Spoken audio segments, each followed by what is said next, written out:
All right, everybody, welcome to the 12 o'clock show with Mayor Joe. We're kind of getting ready to lean up to the biggest part of our event season, and it kicks off on August 4th. And joining me tonight to talk about National Night Out is Officer Chop. Thank you for being here. Welcome, sir. Thank All you right. for having me. Not a problem at all. Taking a little break from giving speeding tickets, I assume, right? Yes, sir. Yeah, because believe it or not, we do actually do that. I know some people always think that we don't. So, well, tell us a little bit about National Night Out. What's going on? What are some of the activities everybody can kind of expect? Yeah, so National Night Out is a very big event that we host every year on the first Tuesday of August. So this year is going to be on August 4th from 5 to 8 p.m. at JFK Park, 7232 East Main Street. So it's an event that's hosted by all police departments nationwide, and it's meant to bring the community and the police departments together as a one entity. So it's very friendly family event that we have. So this year we'll have bouncy houses, we'll have free food for everybody that we, as the police department, we're going to be cooking and serving to everybody that's coming to the event. We have, like I said, bouncy houses, we have a dunk tank, we have canine demo, we have motorcycle demo, we have raffle items, which we always do every year. We do give bicycles for kiddos, and we have items for adults as well. We're not going to forget about that. So there are multiple items. The thing about this event is just an opportunity for us to show everybody in our city what we are, what the police department is about, what we are behind the badge as a person. We are all human, and we want everybody to know who we are as, not as the Reynoldsburg Police Department, but Officer Chop, or Jay as my first name. We want you to know who we are as people, and those events give us the opportunity to talk to people and, answer all the questions that they might have. Just so, just be friendly and like I said, in a friendly environment. Not every day that we get a chance to talk to people and spend time with them and kind of, share what, how we feel about things or what we think about everything that's going on. Obviously, it's like I said, it's a friendly environment. Everybody is welcome. You don't have to be a Reynoldsburg resident to come to our event. It's open to the public, 5 to 8 p.m. We have a lot going on. I'm going to keep some of the things that we're going to do as a surprise. I don't want to ruin the surprise for everybody, but everybody is welcome. 5 to 8, JFK Park, August 4th. It's a lot of fun. You're right. It is very relaxed. The thing that I like about it is you mentioned it.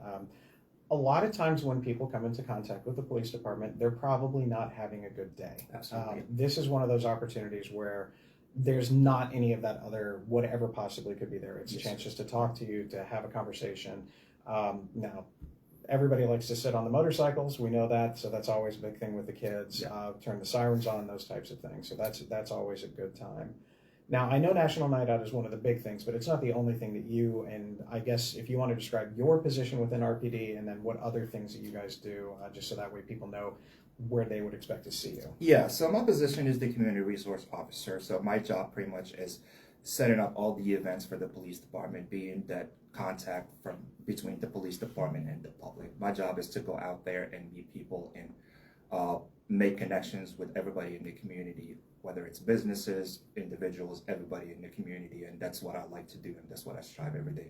When I come in here is to make better connections and bridge the gap between the police and the community. So some of the events that we do after National Night Out, we started it last year, and we're going to continue doing it this year. We do a Coke giveaway in the winter. Also during Thanksgiving time, we do a turkey giveaway. And our biggest event, again, for the year is Shop with a Cop. Yeah. It takes a lot of preparation to get that event, but every year we try to do better. This year we'll do even more. Last year we had about 52 kids that came to our event, and it was very successful. My goal this year to make it bigger and better. And again, it's all for the community. Everything that we get for those events is donation from the community, and it goes right back to the community. And I do everything that I can, me and my team and everybody in the police department and the mayor's office. We do everything to pretty much just everything that we get from our donors. They understand that everything is going back out to the community. Nothing is kept within the police department. So those are some of the events that we have. We also sometimes I do come up with ideas and make just events that I decide to do just out of the blue. So there might be more events coming up. I'm we're thinking about doing a bike rodeo for kiddos. That might come up in the next few weeks. But everything will be posted on our Facebook and the city's Facebook page. So if you are interested in knowing what we do, just check our Facebook page or the Facebook page of the city, and you'll see all the events that we do. The Shop with a Cop thing is a lot of fun. I also get a kick out of it. I think people are a little bit more aware of it now, but I know, I think it was 2 years ago. Believe it or not, Facebook doesn't always get everything right. Yeah. But there was one time, oh my goodness, I saw, and they just rattled off, 7 squad cars and the big van and all of this, and they were all going. I'm like, there's no major emergency. It's literally they're just going to, I think it was Meyer. Just going to Meyer to have the Shop with a Cop type event. So that was a lot of fun. And we tried to, like, when I came to this position 3 years ago, we wanted to make it better and very memorable for the kids so they can remember it for the rest of their lives. It's just that one time where you get to ride in the school bus that's decorated and you get a police escort to a store and you get to shop with police officers from your community. So we wanted to make it something they will never forget. Like Mayor said, we had that and we saw like everybody was they were freaking out about what's going on, and it's not an emergency. We try to let everybody know ahead of time, but sometimes people don't see our Facebook page. But it's always the first 2 weeks of December, and again this year it's going to be the same, maybe even better. So again, check our Facebook page and the city's Facebook page for more events that we are going to host. But those are just some of the events that I have written down right now. Like I said, we usually do more, but that's just what I have right now. I mean, the big ones, obviously, Tomato Festival, Juneteenth, Correct, things like that are there. But I think some of these other ones that you're talking about are good. I always ask this, when we have elected officials, and what's your favorite part about it? So police officers, obviously, the job is more difficult than I think anybody realizes. Even for myself, who has talked to officers, have done the kind of the Citizens Police Academy, has done the ride-alongs. I know like this much, and of course everything I see on TV, which is also very true. You guys can solve crimes in an hour because that's what Law and Order taught me. Other than that, what's your favorite part about being a police officer? So my favorite part about being a police officer, well, before I came to RPD, I was a state trooper and I enjoyed what I did. But I wanted to do more than to my career than just the normal state trooper work. So I wanted to be part of the community, and I lived in Reynoldsburg, so I wanted to be part of my community, and that's why I came to RPD, is to be part of the community. And since I joined RPD and I came to the Community Resource Bureau, the favorite part of my job is to be part of the community, be out there. Every person that I come in contact with, they know who I am and what I do, and it just bridges that gap between the community and the police department, and just making sure that all the teens or all the juveniles in our community, they know who we are, they can approach us and talk to us. That was one of the goals that I had me and my team when I came here, is to we realized that there is a big problem with the youth in our city, and our goal was to bridge that gap and be that person that they can come to and actually talk to about their problems, or if we can help them. That's one of the goals that I've been wanting to achieve while I'm in this position. Also, is just helping people. I mean, that's what this job is about. It's not just about arresting people, and enforcing the law is very important, but also helping people if you can. Every day you go out there, and it's just not me, it's everybody in our department, every single person here. We all do the same job. We all have the same drive and goals, is to help everybody. That's why we do this job, and that's why we wear this uniform every single day, is just to help people. You were out there helping shovel snow. I was. Yes, I was. I remember that. Well, I appreciate it. I know you got a lot of things to go take care of. And obviously, National Night Out, and apparently this big thing called the Tomato Fest in just a few weeks as well. So I do appreciate you and everything that you do. So Thank you, thanks sir. a lot. I appreciate it. Thank you for having me. Yep. Don't forget to take off your microphone. We don't give out souvenirs. Oh yeah. All right, and moving on from law enforcement to I'm sorry guys for any of you watching, well actually I doubt there's a lot of kids watching, but if the parents are watching, guess what? School's almost back, so you get to send your kids away. Come on in, Neal. Neal Whitman, board member from the Reynoldsburg City School District, is going to join us, and we're going to talk about a couple of things. I appreciate it. I'm glad we were flexible and able to work out a schedule. You don't have to put that on. It's fine. He liked to have the little fuzzy thing there. So, so let's kind of just jump right into it. We're still getting ready to start. What are you most looking forward to as the students and staff kind of return? Well, you've had Debbie Dunlap on here a few times, I think. Right? Just a few. And one of the things she always says is, she loves getting into the schools and kind of being around the kids. It's what does she call it? Her shot on the arm. Yeah. I don't know about shot in the arm, but I like going to whatever events we're invited to and I can make it to. I like doing guest reading. That's always fun. But I don't know. I'm kind of just looking forward to just seeing ordinary stuff going on the way it should. Kind of like when I'm driving, in the morning, and I say, oh, it's a bus. It's one of our buses.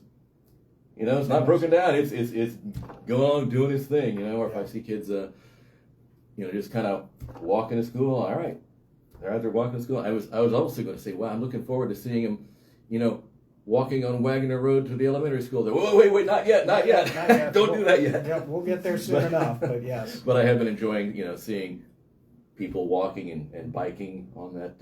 In fact, I biked to your town hall meeting. Oh, okay. Yeah. All right. Yeah. Well, I appreciate it. There's always fun things that are going on. Obviously, the school board kind of takes things in a different. It's not the day-to-day stuff, but these are kind of like the big picture things. So, what are some of the big topics being discussed by the school board? At this meeting or moving forward over the next couple of meetings? Because believe it or not, the joy of education. There's always something coming up. There's always changes. Yes, there are. So, one thing is developing a master plan for all the facilities. So a lot of the facilities committee meetings last year were taken up with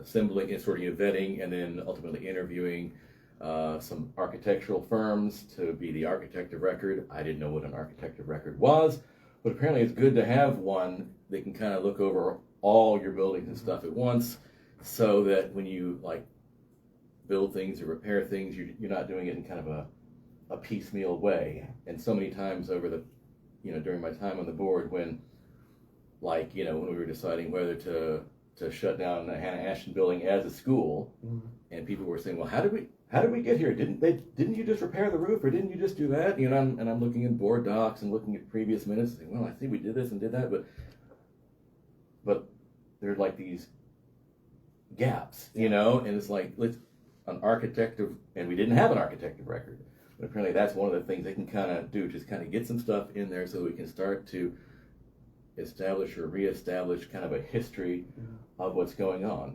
because it's embarrassing not to be able to answer those questions about, well, what's going on with that building. And speaking of, hey, what's going on with the Hannah Ashton building? So right now, it is getting a lot of use. The former gym space, or if you're really old, the former auditorium, has become a big warehouse with huge shelves and pallets for, furniture and other large items that before now were kind of stored wherever they could find space around the district, and also in a storage unit in Hilliard, so that when people needed to get something, they, it was a hassle to try to get all the way over there, and then we end up, have you ever gotten an extra box of Cheerios and you get home and think, oh shoot, I didn't see the one we already had, except imagine that with desks and, chairs and things. So having them all in one place makes it a lot easier to get them where they need to go. But, what about the rest of the building there? And we've been kind of, going year to year and putting out, higher priority things. But we do need to figure this out. Is it going to be a permanent storage facility, and that's what it is? And if it's not, well, then what will we do for storage? And but yeah, so the master plan. Other thing is, hey, you going to do a levy or what and when? So, if you've been living around here for a while, you know that in 2021 we were, we had a bond issue to try to build a district-wide early learning center, either on the actual Hannah Ashton site, if we, tore it down and saved out things like the granite block saying Hannah Ashton building and the Union School, or maybe near it over in the Graham Road site, but all that became moot when, it didn't pass. Because if you imagine, think about it this way, let's pretend that instead of not passing by 230 votes, it won by 230 votes. That was in 21. I bet you that would probably be scheduled to open this year. When it's all said and done, I bet you this would be, if not last year, but definitely most assuredly by this year, all the way across. So, that, and so anyway, but that was one thing. And then in 2023, for The operating the levy. operating levy, which was not even to do anything new. It was just to try to keep on doing what we've been doing with cuts and everything and inflation, and that didn't pass either. And so and at $8 million in cuts later, in my opinion, anytime now would be a good time, But on the other hand, we want to be able to say, all right, here's what we want to do with it. And I will say that having money, it can fix a lot of things. It can solve a lot of problems. You can get away with maybe some sloppy practices, but if you got enough money, you can buy more, hire more, do whatever else. But when you don't have the money, that's when it suddenly becomes very apparent that some of your practices are maybe have been a little sloppy or something. So I am glad for the putting things in order that has been going on before then, but especially since then, trying to just get more records, more institutional memory, so we're not buying things we don't need to buy. But I'm looking forward to getting together some kind of a plan so that we can ask voters for the money that that we need, and they'll know what we're asking for. But well, I know that voters have, everybody has the opportunity. You guys do a lot of office hours and things like that, and people can get in touch with you in a lot of different ways. And of course, obviously, the board meetings themselves, which will be there. So I know you've been a huge advocate of this, the vouchers lawsuit that's going on, and I'm sure you and I could talk for a really, really long time about the joys of the state funding process here in Ohio. But do you have any updates for everybody who might not necessarily be paying attention to where this lawsuit is at in the court system and everything else? Yeah. So one big part of why our district is scrambling for money is just that we get about, or historically have gotten about 50% of our operating funds from the state, and that's been cut as more and more has been sent off to charter schools, private schools where the money follows the kid, and so and they've been hiking up their tuition because, hey, why wouldn't they? Why wouldn't they? Can Get it done. So that's, and furthermore, even if you think, oh, well, school choice is a good thing or whatever, in Ohio, however good an idea maybe it is or isn't, it's not constitutional. Mm-hmm. So if you wanted, if you think that's how we should fund our schools, then let's amend the Constitution. But that's as may be. Where it stands is that the lawsuit that several hundred school districts are party to, including us, we re-upped last week. During the summer, it got the 10th District Court of Appeals, or the 10th Federal Court of Appeals, the one downtown. Yep. I'm on 19th floor or something. The appeals court ruled in the vouchers Hurt Ohio lawsuit's favor. So now the next step would seem to be the Ohio Supreme Court. I'm not sure how lucky we're going to be with that one when that happens. Yeah. But I will point this out for everybody. So the people who are bringing the appeal, it's the Ohio Attorney General. Mm. So when Dave Yost was Attorney General, I phoned him a few times and left a message with his office staff saying, hey, I recommend dropping the appeal. You could just let it ride, Mm-hmm. And I think I left one message for the new Attorney General there. Mm-hmm. And, if there's a new Attorney General, or if it's the same Attorney General, after the election, I'll continue to just, remind him, hey, you don't have to appeal. You could just drop it. So if any of you feel like, adding to that message, please feel free. I said there's several hundred school districts involved in it. I've now started taking my sort of, gotta catch them all. By the way, I'm not a Pokemon. I don't collect Pokemon, but I've got that sort of mindset for things that, catch my interest. And so back in the summer I was like, all right, I'm going to find out all the districts that are in it. So I got all the list of all the school districts in Ohio from the Department of Education, and I looked at the vouchers list of participating districts and tried to put them all in there, and then I realized, oh, so there's 609 or 10 school districts, but there are also joint vocational school districts such as Eastland Fairfield. They're all just kind of mixed in there on the list. And there are also educational service centers, which are kind of a completely foreign concept to me when I got on the board. I have a little bit better understanding of them now. Do you? What? They're unique. I know we're not the only state that has them, but I think we're one of the few that do. And it's almost like I don't want to call it a backup, or it's kind of like an emergency thing for districts that can take advantage of some of the opportunities. I don't know necessarily if it's geared specifically towards districts of Reynoldsburg size, even though I do know that there's a lot of things that go, but I think they were originally intended to kind of supplement some of the smaller districts that might not have some of those resources.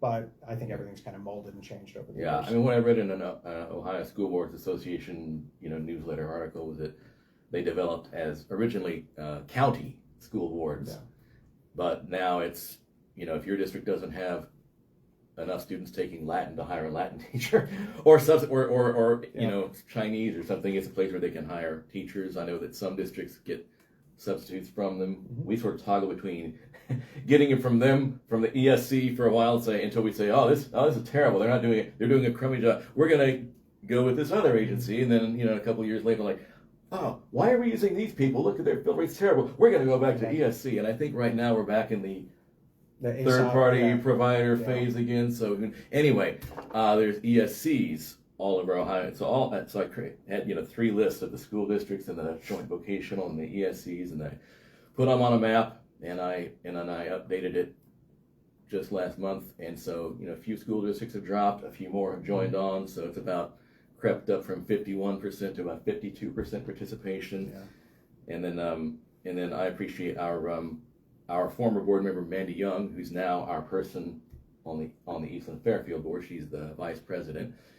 She put forward at my request that they join the vouchers for an Ohio lawsuit, and they gave it some serious debate.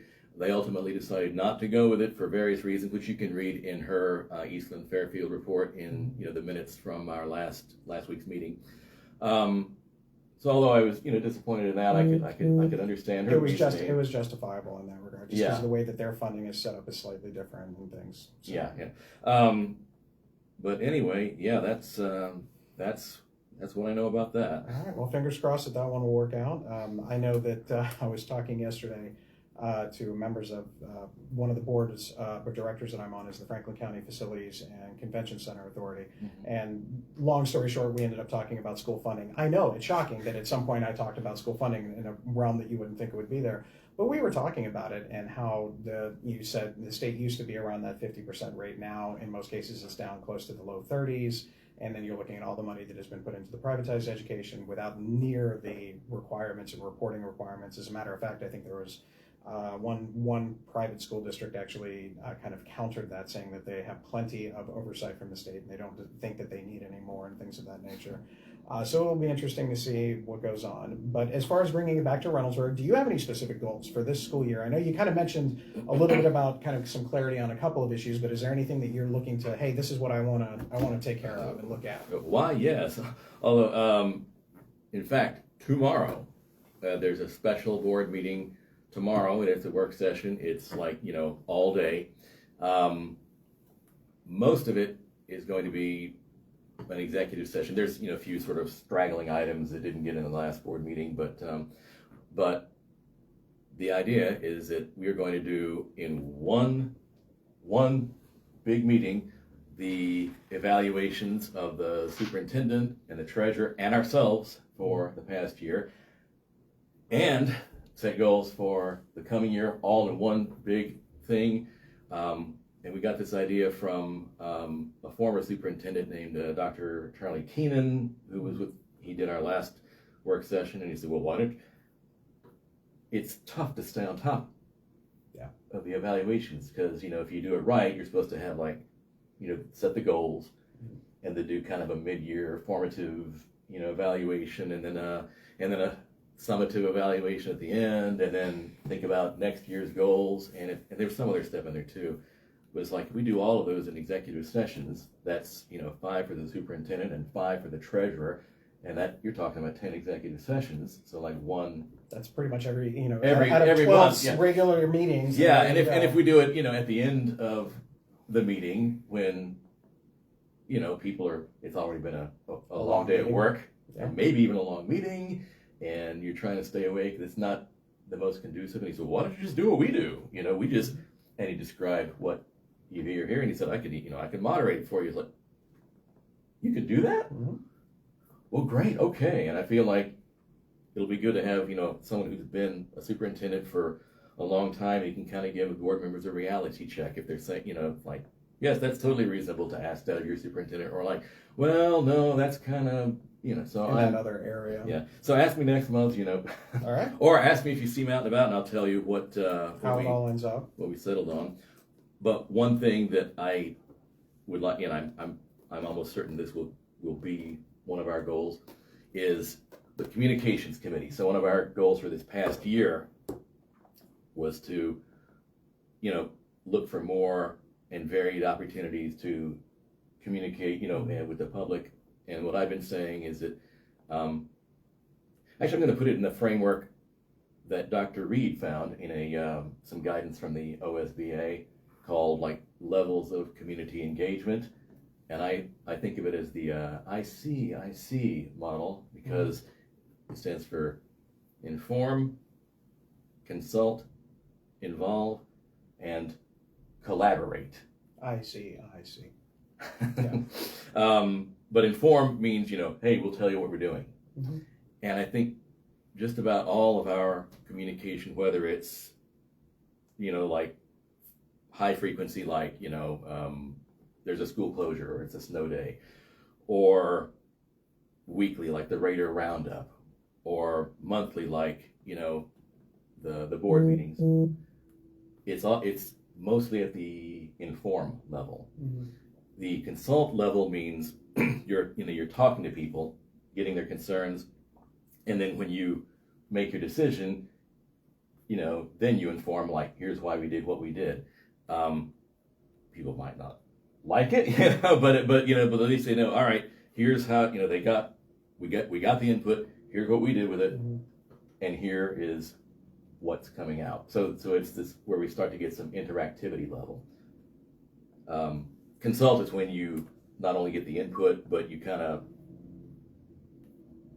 start to agree on the kind of things you're going to do, and collaborate is like from top to bottom, All the way full around. involvement. But I would, without that vocabulary, all last year I was saying I want to get to more of the consult level, Mhm. and I want to be able to do something that you don't have to wait for a whole month to hear from the board or ask to address the board, where it's. I just call that Tuesday night when I go to Kroger. That's usually when I get a lot of consulting work done. That's kind of how it is. All of us. Mhm. When we're out and about and people want to talk, we at least I think we all consider it's just part of the gig. Oh yeah. But I was trying to get it on a more systematic level where you don't have to just you don't have to stalk someone and say, okay, they're going to go to Kroger now. And it's less barrier to entry than, all right, I got to send an email and then maybe someone. So we got, and thanks to board member Kirby Reed, he's very passionate about this too, and he wrote this whole thing about a communications plan, master plan for communications, and we even created a communications committee, which means like, the facilities committee. It's, a couple board members, and it's Mr. Wagner, and dealing with, facilities, and it's a committee that deals with it. We can talk with someone other than the superintendent or treasurer in a sanctioned setting. Communications committee, same thing. So the director of communications and outreach, Valerie Wunder, and also the assistant, Brandon Mullins there. We had our first meeting with, Kirby and me in the room, and Mr. Mullins, plus Dr. Reed, and Emily Hatfield, our treasurer. Mhm. And I am really looking forward to having a much more coordinated communications plan. So for the first time, Valerie and I, and Kirby, we're collaborating, we're coordinating the appearance. So for example, the Tomato Festival, every year they have a table out there. But when I go to the Tomato Festival, I'm like, oh, hey, that's right, we got a table out there. Hey guys, oh hi, how you doing? You're like, wow, should I have signed up for a sign? Maybe you don't want me to. Well, now Valerie is coordinating our spreadsheet with their sign-up sheet, all in the. All right, now I gotta get all my apps. There we go. Okay, so on the ren.org webpage, if you go to the the school board part, newest feature, it's where in the Berg is the board? Yeah. I like it. It kind of, does it remind you more of Carmen Sandiego or Waldo? A little bit of Carmen Sandiego in that one, so Yeah. hopefully it won't be too difficult. Yeah, I like the Berg kind of has an assonance with the world, and you got the alliteration with Berg and board, and it says, click here to see the list, and if you click it, it looks like this. So, An Excel spreadsheet. oh, no, a Google spreadsheet. Google spreadsheet. So yeah, it's that it looks like that. So at least lets everybody get an idea of, hey, maybe I want to have that give and take. Yeah, I felt like collateral conversations. Yeah. And we got rainbow colors there. That's kind of my signature on stuff I make. We got a column here for Teresa and Kendra and me and Shayna and Kirby. And over here we got all of these events, whether it's a city event or a district event or something else. And so looks like oh yeah, there's a town hall meeting last week. Mm-hmm. I was there. And looks check this out. Okay, so Sunday, this very Sunday, August 2nd from 12 to 4, it is the Kids on the Block back to school bash. So Valerie, the communications director, said, "Hey, we don't have the staff to send anybody there. Apparently, they're like on vacation or something. Probably getting in that last little bit of vacation time in this weekend." So I said, I'll do it. Well, you're at the last walk and talk that we did, which And was a lot of fun. well, in fact, let me just see. Walk with the mayor. Well, the last one that's disappeared up here. I hid the rows that are in the past, but I see you're doing another one on August 11th. August 11th, just a couple weeks. At Kingsley and Crestview. Mm-hmm. And the column with all the green, yes. That's me, because I created this thing. So and Shayna, she did this thing where she can make drop down menus. So she's got some pretty good things with skills there. But yeah, I encourage the other board members to remember we got this out there. It's very easy to find now on the main website, and so you can go in there and put your name in there. And I've got my Mayor Joe appearance today, and that way you can sort of plan where we're going to be and just hit us up. I think that's half the problem, is getting into the conversation. I think when people have conversations, and you saw this at the town hall, it's not like, it is an informative portion of it, but there's also, I don't want to call it justification, but there's a process and a reasoning of the reason why this happens in this way and this happens in other, is we kind of walk through the steps of that, and it helps people understand. I mean, we, whether it's the board, whether it's the city, we kind of live this all the time, and so we're kind of used to the ins and outs and how the processes work, where your average citizen who's not paying that much attention because they're relying on us to do a good job with all this. And so when they want to find out exactly how all of these things happen, these are the opportunities to kind of find out, which is good. Got one more. But all this, I mean, this is just like phase one of just getting out there, being more visible, more accessible, more able to have, casual conversations, so people don't feel like they have to stand up, go to the website and then get back to them. But like, there are bigger things like town hall type meetings.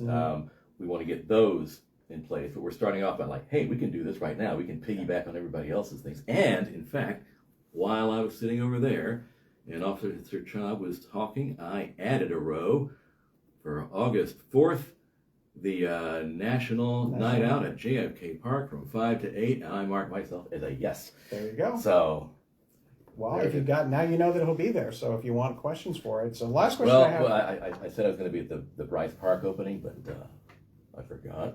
So I went back and took my name off. That's all right. Well, the last question I have for you, and see if there's anything to come up. Obviously, being a board member is a stressful job because you're dealing with everybody's kids, and if anything goes on with anybody's kids, it takes things to a different level. And you also have an awesome responsibility not only with the budget, but the financing, the staffing, and all of these other different types of things. But there are great parts about being on the board. What is your best part about being on the board? Well, it's kind of an abstract one. Well, I mean, I like say getting in there and seeing the kids, and I don't quite live for it in the way it sounds like Debbie might have. Well, she lived for so much for it. She's now a teacher, so I guess that's true. Yeah, but the phrase that keeps coming to me when I describe it is do what you can with what you have, where you are, and so I feel like there's plenty of stuff going on everywhere, but well, at least I can try to make the best decisions I can here. At least I can hopefully be a model of listening to people and trying to respond honestly, instead of responding with a soundbite or a personal attack or what have you, and hopefully model that for future kids.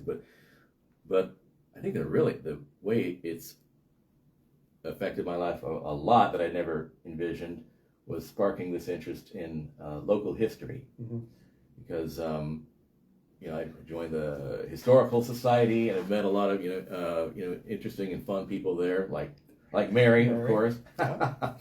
And then when I realized, wow, there's all these these local newspapers that, as far as I can tell, don't they're not digitally accessible anywhere.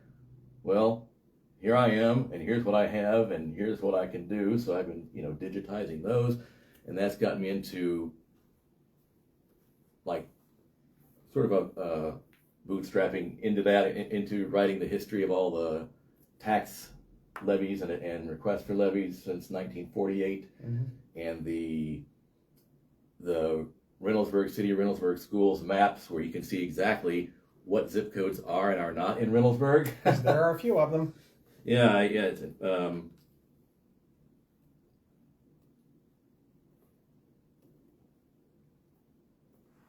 So here's the map. It just has the city of Reynoldsburg here, but there's layers here for the school district, the elementary attendance areas, city wards, neighboring cities, zip codes, townships, counties. So you can see it all. Put all that on there, and including one area, this one, right here. Yep.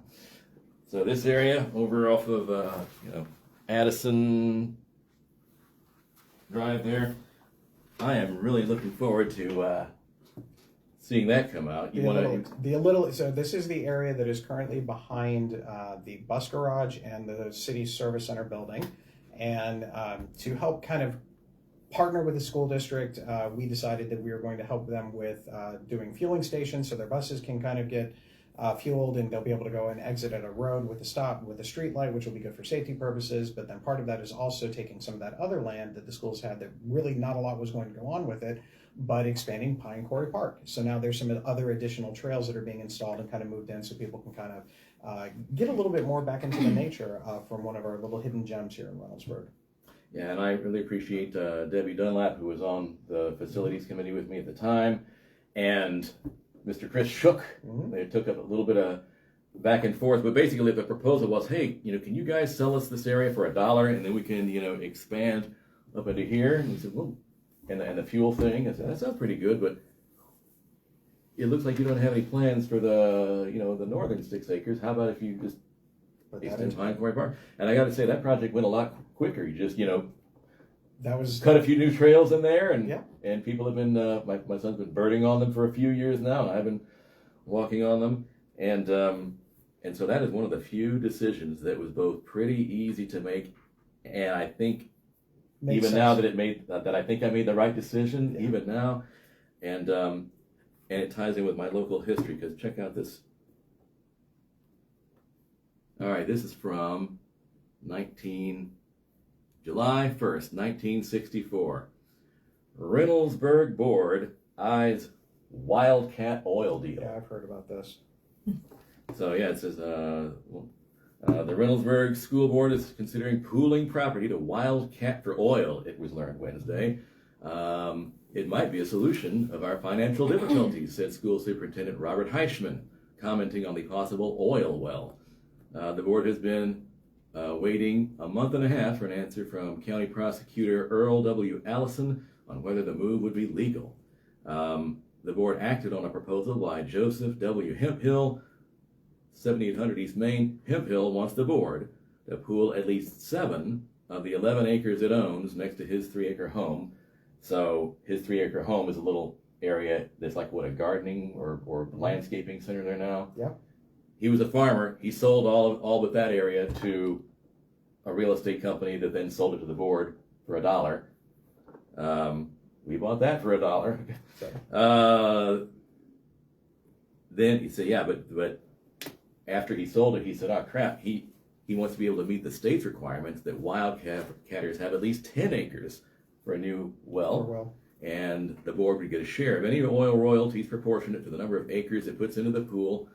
And but board members decided the first step would be getting the advice, and the board bought the 11 acres the year before as a future school site for the housing development there, but no houses had gone in and no school there, and so nothing happened to it. It's nice to know that financial issues in school districts have been around for a lot longer than we always imagined. So going all the way back. And it's not, and this is like the second time we've made a petrochemical related deal with. I think this one will be a little bit more fulfilling than the last one, that's for sure. Hopefully so. Yeah. Did we have any questions come in? We do have 2. Okay. The first one is, will Wagner Middle School students in the second half of the alphabet have an equal opportunity to access a counselor daily?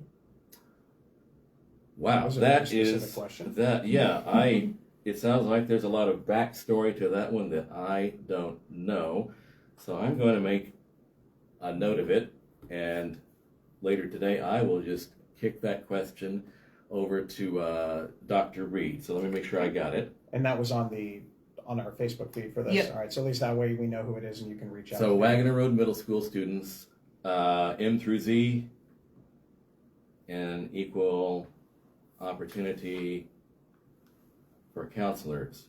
Yep. Right, And okay. then the second question we got is just wondering what creative approaches could benefit the kids, such as any outreach to corporate sponsors to fund outdoor learning labs or playground improvements or sensory rooms. Okay, outdoor learning labs, etc.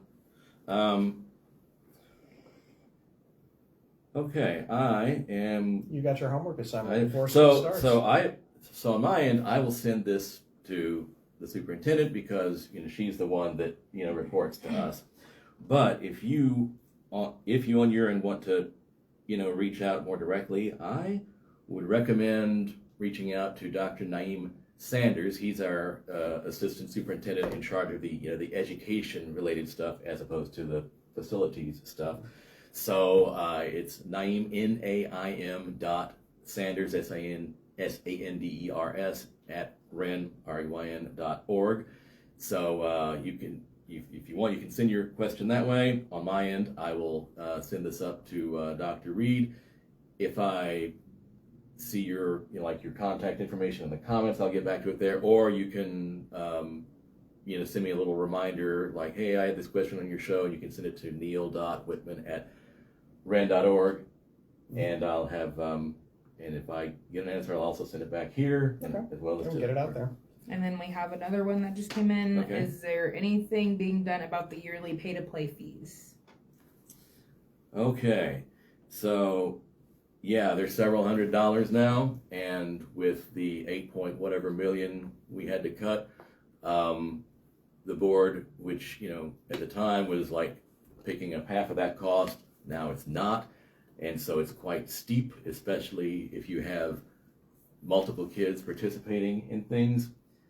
I know at some points in the past there was like either a cap on it or a discount if you had multiple kids. don't believe those are in place right now. And unfortunately, right now, I don't think we have a good solution for it. I think Dr. Sanders would be the one to ask about this again. But for me, myself, I wish I could offer more hope. But you know, that does remind me when, when you cut $8 million out of your budget, and when the state decides to give you, depending on how you count, 10 million less or 35 million less than it's supposed to, it's not pretty.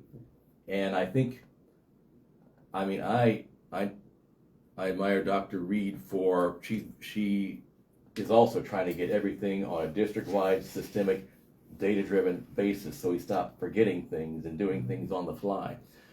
But in terms of communications, I would like more people to know and recognize, this is what it looks like. This is the kind of, degraded quality of life that happens when you don't have money. It's not throwing money at things, but no, I think the discussions goes far beyond just the school district. It is inherently, it is to the state house, it is to other things. I think a lot of times people get lost on this idea that only the schools control it, because they go into the arguments of the same ones that we've seen, whether it's the federal level, the state level, or the local level schools. That it's either falls into the category of fraud and or waste. Fraud is one thing. You and I both agree that if there is fraud, it should be found out, it should be rooted out, it should be eliminated all the way across. That's easy. Waste is much like beauty. It is in the eye of the beholder. What is wasteful to one might not necessarily be, because I know there have been people out that have made the case that it shouldn't be your tax-paying dollars that should be going to pay for other kids to participate in sports. They've made that argument. Former board members that you and I both know made the argument that the schools should not be paying for people's art classes, that should be up to the individual parents. And that's not necessarily saying that's either the right call or the wrong call. It is a definite philosophical discussion.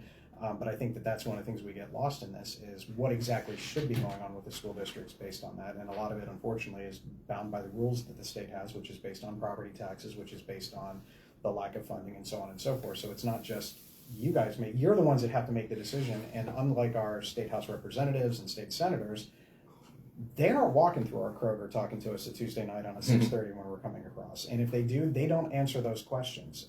They just don't. Or they come up with a really good question of something like, that's not exactly what we do. I know one state senator in particular says that the education comes from a completely different set of funding, and it has nothing to do with public education money, which is not in any way, shape, or form accurate.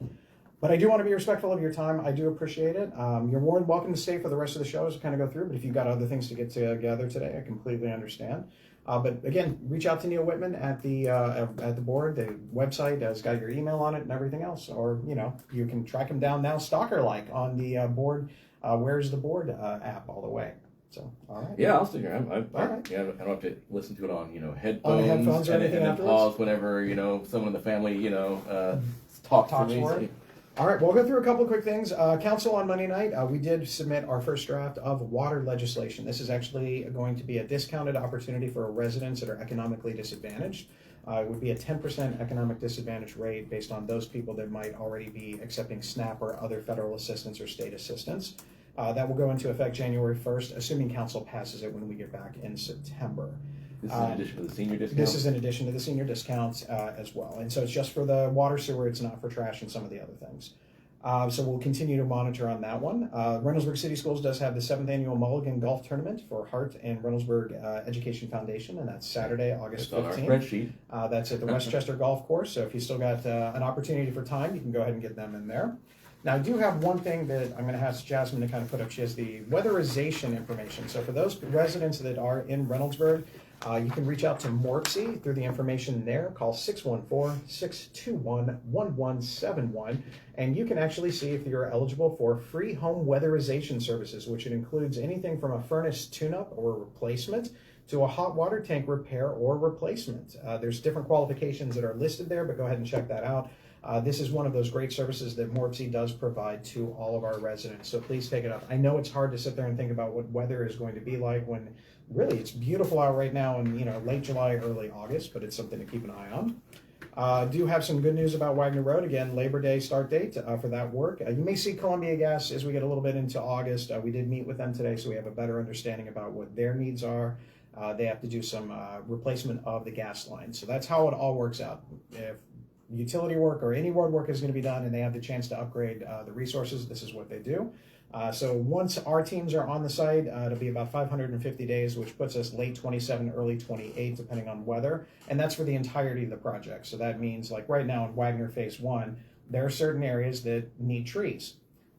Allegedly, according to people that are much smarter than I am, late July, early August is not the best time to plant trees. So we're going to come back and do those in the fall. But that kind of gives you an idea for those types of things. Will they be honey locusts? I have no idea what they will be. I know that they were non-invasive trees. That's all I know. So no Bartlett pears. None of that or the Bradford pear trees. Oh, sorry, not Bartlett. Yeah, those are okay. Those are delicious, but Bradford pears are different ones. Okay. We also had some good information about the Bryce Road Realignment Project. We will be going to the Ohio Public Works Commission for grant funding for Phase 1 of that, which would be the intersection realignment as well as the work from the Main and Bryce intersection to about Rygate. If successful in all of that, that project will start in 2028.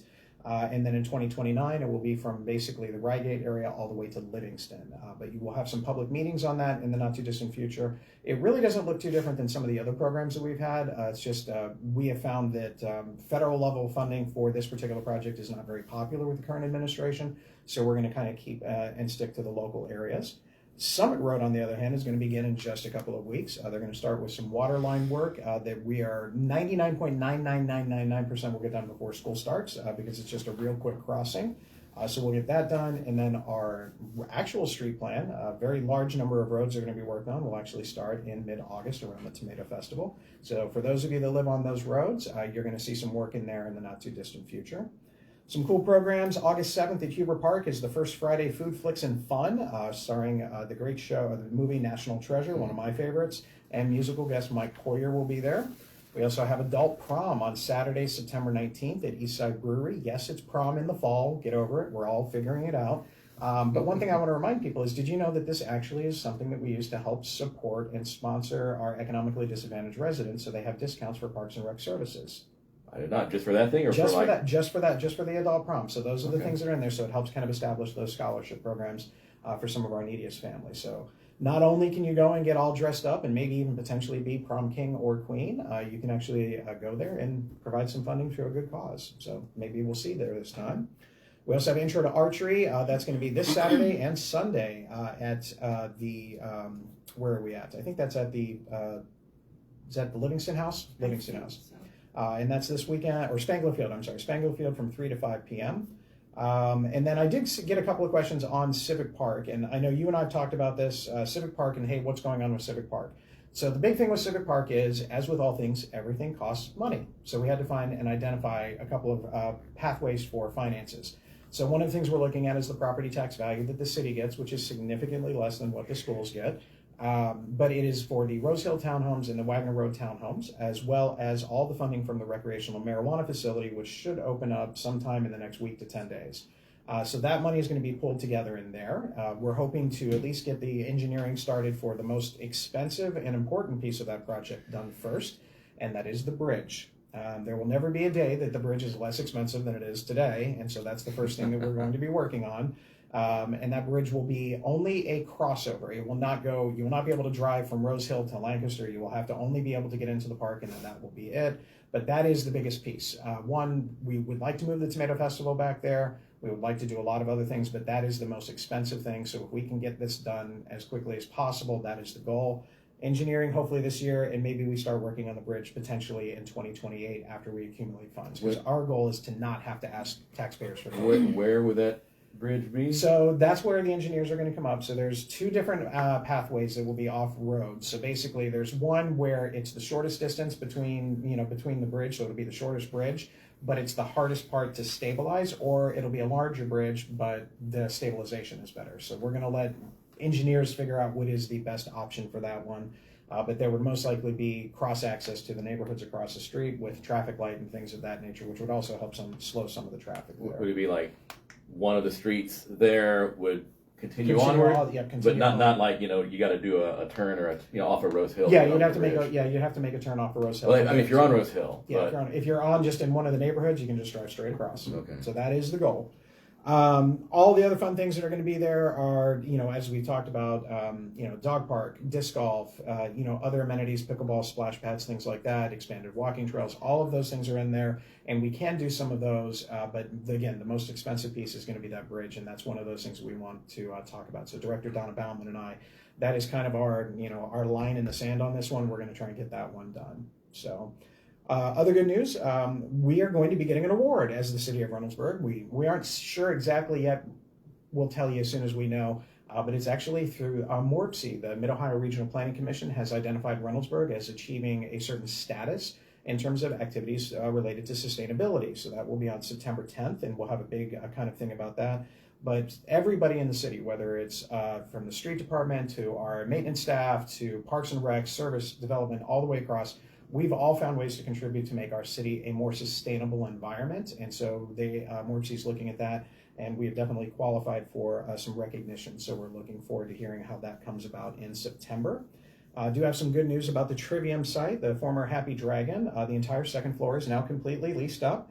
The photography studio, we had a tour of that earlier this week, so that will be opening up in days whenever the new tenant is going to be looking at. But then we are also going to be welcoming Brickhouse Blue, which is a co-working space that will actually be in there on the second floor. So they are waiting for the bids to come back for basically finishing out on the construction side of everything, but that second floor has been leased up. It's still working on the first floor.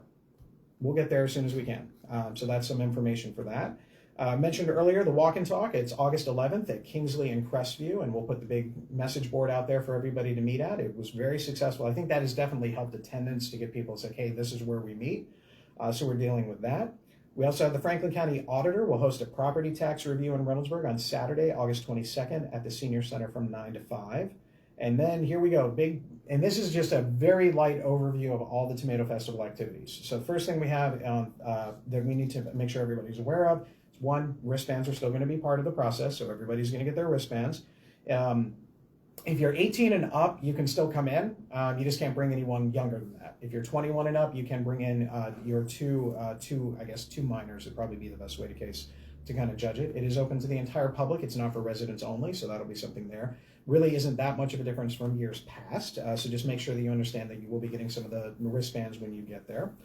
There's also a couple of cool things that are going on. Every day there's going to be a hidden ticket somewhere on the grounds to get a VIP table to that evening's musical festivities. So if you were unable to pick up a Drew Hill or a Everclear thing for the Friday and Saturday night shows, this is your chance to get that last VIP table in there. So they're going to be somewhere on the grounds. Not in somebody's pocket. Not in somebody's pocket. No, it'll be somewhere a little less obvious or more and easier accessible. We also have anybody who's doing any of the tomato contests, whether it's the longest vine, largest tomato, heaviest tomato, ugliest tomato, all of those things, you have to have everything submitted by Wednesday, August 12th. So on Thursday, we have our opening ceremonies where everybody can come and see who all kind of did what they could to make this event successful. We will also be having our pageant finale where we will crown the king and queen of the Tomato Festival. Kids Corner will be available from 4 to 8 p.m. And then we've got the Tomato Wars, which Mr. Sorensen and Student Council talked about last week. And then, of course, we also have our musical experience, which is the 77 experience, which is all about music from the 70s, as well as the Seven Bridges Eagles Tribute Band. On Friday, a really cool thing that we're doing, and special shout out to Jessica Rosenthal, my assistant on this one, who's definitely put together a very timely and considerate action. It's called Sensory Time. So on Friday, there's kids are still going to be able to participate in activities, but if they have any sensitivity to overstimulation, light, sounds, things like that, those things are going to be toned down so they can still enjoy everything all the way across. Kids Corner will kick off from 4 to 8 p.m. and then again Drew Hill that night at 8:30 to 10, so that's going to be fun. And then Saturday, everything's going on. We've got a car show, Kids Corner, jazz, dance, and more, the OMAC musical martial arts. We've got Paint and Sip from 1 to 3. My favorite pizza challenge. We've got seven, but we're waiting on that 8th restaurant to go ahead and commit to it. So they're going to be there. So that's going to be fun. The spaghetti contest will be there, and then of course the young kids' favorite things to do the last couple of years is the tomato smash. I don't know. I think adults might like that more. It was kind of competitive last year. Yeah, it was there. And then that night, of course, we have Everclear. So all of those things are going on for the Tomato Festival. So that's going to be a lot of fun. Is there going to be line dancing this year? I think you can line dance to anything. I'm not sure Drew Hill's the one you line dance to, but I bet you can figure it out. You know what I mean. I know, yeah. So there's always options. I don't think we have anything scheduled for line dancing for this particular Not this year. No. Too bad. So we'll bring that back.